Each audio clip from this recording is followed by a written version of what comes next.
So let's start with the pouring. I'm gonna do a traditional swipe, but I'm not gonna be using silicone oil. I don't want an overload of cells. I want just a few because I'm gonna be painting over this. The colors I'm using today are black, purple, ultramarine blue, neon pink, and turquoise. These are all local paint brands. Nothing particularly special about any of these. I'm going to list all the recipes at the end just to make this easier for you. For now, let's just watch the technique and see what we're going to do. So this painting, this old canvas, my friend Amina had given this to me a while back when she was getting into pouring. We had some, canvases that we had discarded, didn't really want to use. So this was one of them, and she had painted using palette knives. So there is some texture to the canvas, and I think we can use that to our advantage later on.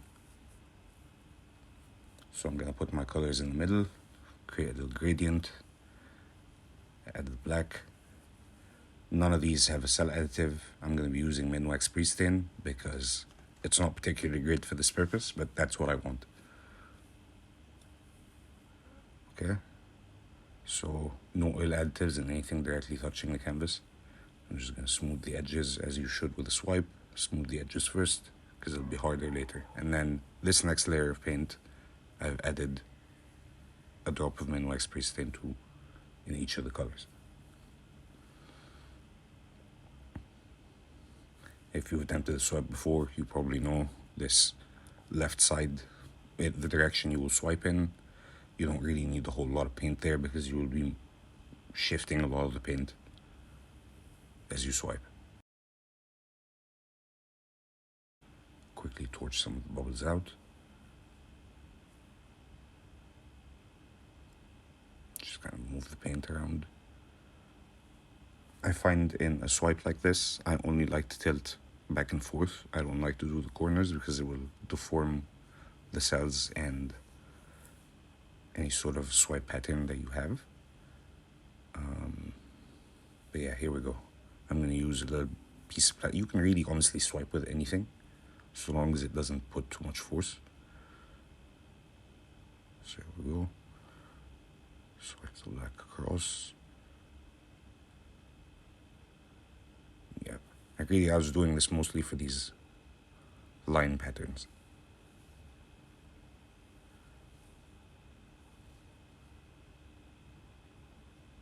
I'm going for a galaxy looking,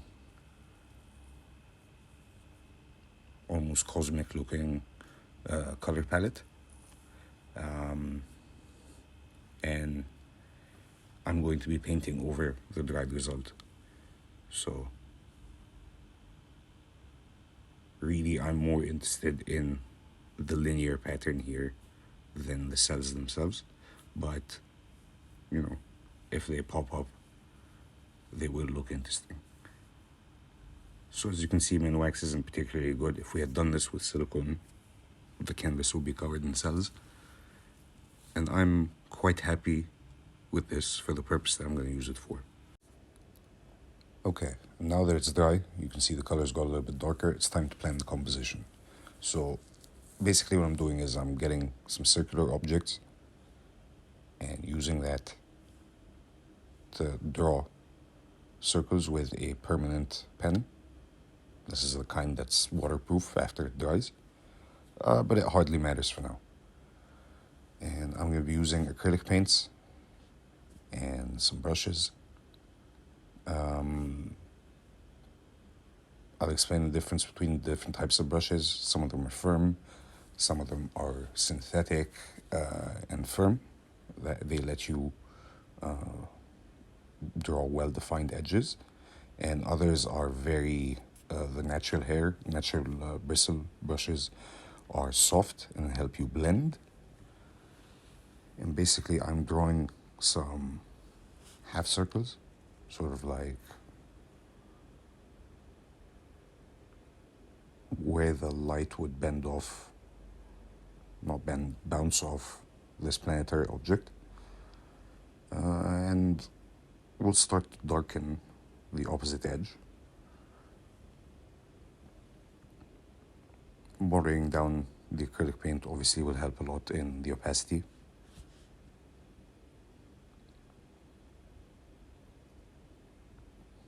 And then later on I'll show you an interesting technique for making that shading look textured that I'm borrowing from spray painting techniques. There's actually a lot of what I'm doing here is borrowed from spray painting.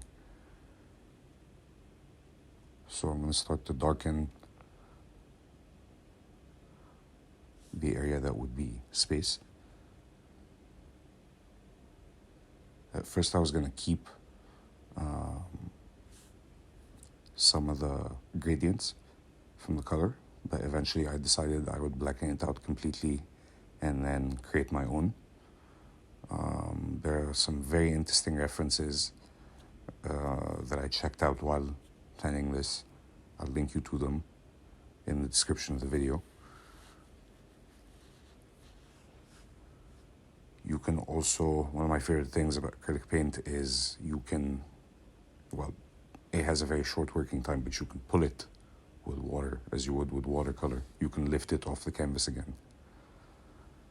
So anyway, here's that trick I was telling you about. If you crumple up a piece of foil and then dip it in black paint, you can use it to get very jagged looking crevices, like if you've ever seen like paintings of the moon, or if you've seen spray painters, you've surely come across this before.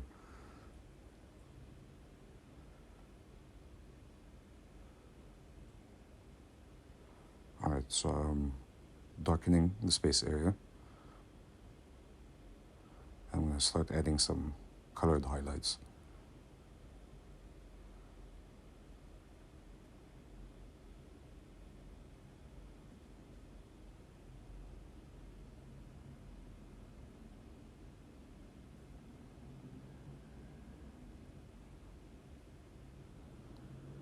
Here's one opacity will really help you. Sometimes we don't really use it or understand it fully when we're using it in acrylic pouring, but opacity is very important when you're trying to blend, especially with paints that are fast setting, like acrylic paints. I did lose a few minutes of footage here. I opted so we used the neon pink to create a glow, but then I wanted the contrasting color, so I used the turquoise to look like it's glowing from behind this planetary body on the right. And now I've mixed up some of my violet and neon pink to give me a neon purple, and we'll use that to darken some of the shadowy areas on the smaller planets. Now I'm going to use some of Arteza's pre-mixed paints. You should know pre-mixed paints, even the opaque ones, are not actually fully opaque. If you use them with a brush, you'll notice you can see through them. So they're pretty good for creating highlights. So I'm going to use coral to desaturate some of the planetary bodies and create that edge around the highlight. And then using a very wet film with the turquoise, create this glow, almost like aura. And here's the coral again, to create like a desaturated color between the neon pink and white, which would be your brightest highlight. Okay, next I'll add some highlight, or actually the color bouncing off from the right planet to the left planet. And I'm gonna define the edges a little bit better because they're a little bit messy. So I'm gonna use the same round objects again, paint a little black around it. And we're gonna do this for everything because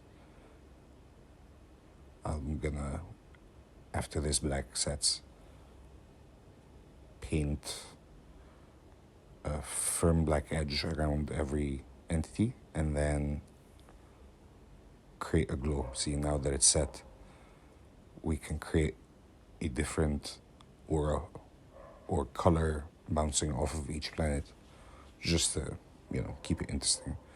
So I'm using this upside down digital scale. And by the way, this is the only acceptable use for a digital scale. If you own one of these and weigh yourself regularly, I don't know why you're doing that to yourself. Your weight is just your mass relative to gravity. It's a meaningless number. Anyway,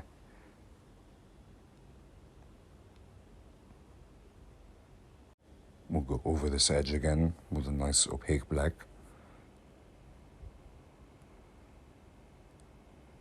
And this will help me create that colored aura effect that we were talking about. And also give us a good even canvas to paint some color into this void of space. And we'll use that piece of foil again to create some texture. There we go. A little on the small planets too.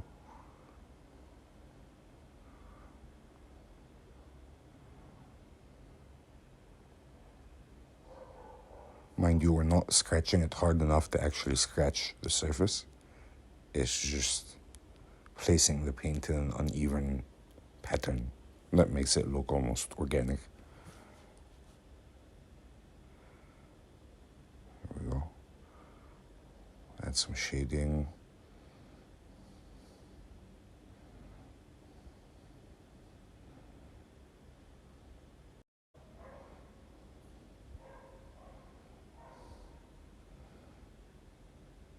I'm trying to be as haphazard with these strokes as possible, and also lifting a little with the sponge to make the edges brighter. Yeah, there you go. You're seeing the effect of that now. Space is really dark, guys, so like the dark bits are going to be pitch black. You get the full range of light, I suppose, and tonal values. So here we go, the fun stuff. I'm going to create like a pink sort of glow from behind this planet. So I'm going to start off really wet and use the sponge to kind of pull it back and spread it around.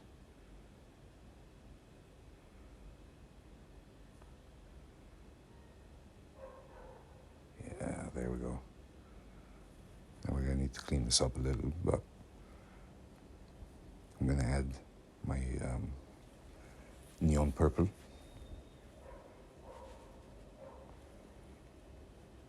And use the soft blending brush.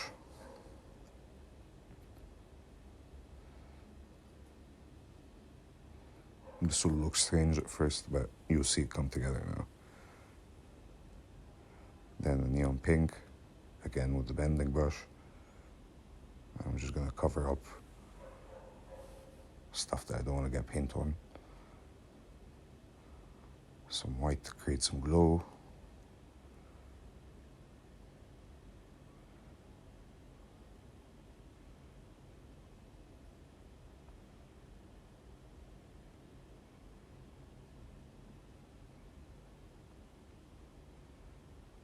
Go in with some more black to create a little bit more contrast, because now it's gotten a little bit too bright.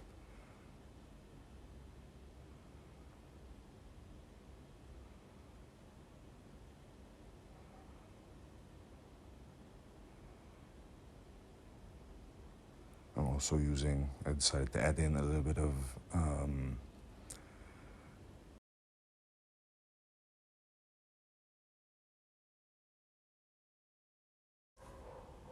forest green from Arteza. I find it blends into this with the turquoise nicely, as does the pink and the purple. And I'm going to use a blending brush just sort of smooth this out. And now the fun part. So I used silver from Arteza Premixed. I added some gold mica powder and a little bit of white. I'm gonna just throw some around. These actually aren't the stars yet. I'm gonna spread this around with a sponge.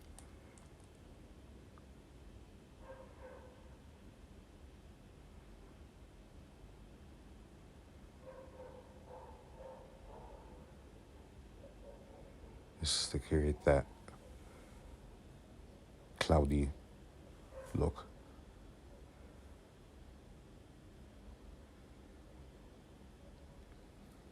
A little bit more for the stars now. I'm just gonna blend all of this a little bit more.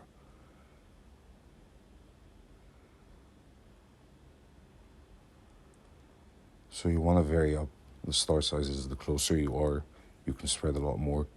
You want lots and lots and lots of little ones, but also slightly bigger and brighter ones. And mind you, you're going to have to water down paint to get this, so the small ones rarely end up being bright. It actually works out in your favor. And to accent ones, to make them look a little bit bigger, I use the back of a paintbrush and just dab it in the paint and create dots.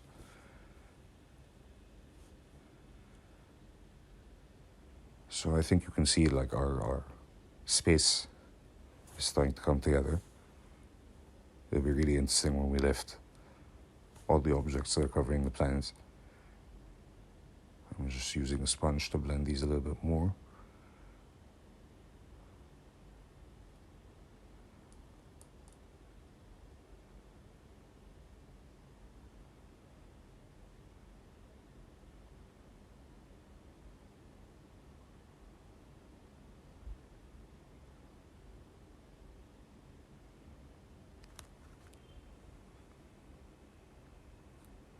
And again, as soon as you feel like it's getting too dark, just dab a little bit of black in there. Randomly in haphazard patterns, but it'll look better if there's black next to the dark colors that you used. So now the reveal. Nice, huh? So we're gonna touch this up a little, add a little bit more white over here. And one of the tricks that I actually did was, eventually when I was happy with the piece, I varnished this, which you're seeing right now, and then painted over it. And I used Rust-Oleum's engine enamel. Engine enamel within an hour or two is both touch dry and you can paint over it. And, you know, once I was happy with the next layer, just varnish over that. So now I've decided I wanted to dab a little bit more color.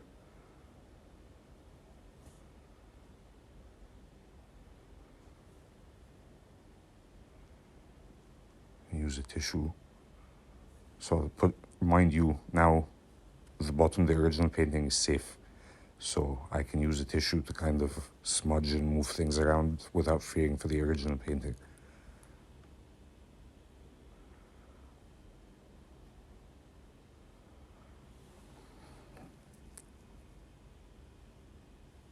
So now I want more of a glow over here. I want to show the curvature. So now it almost looks like gestural lines, excuse me.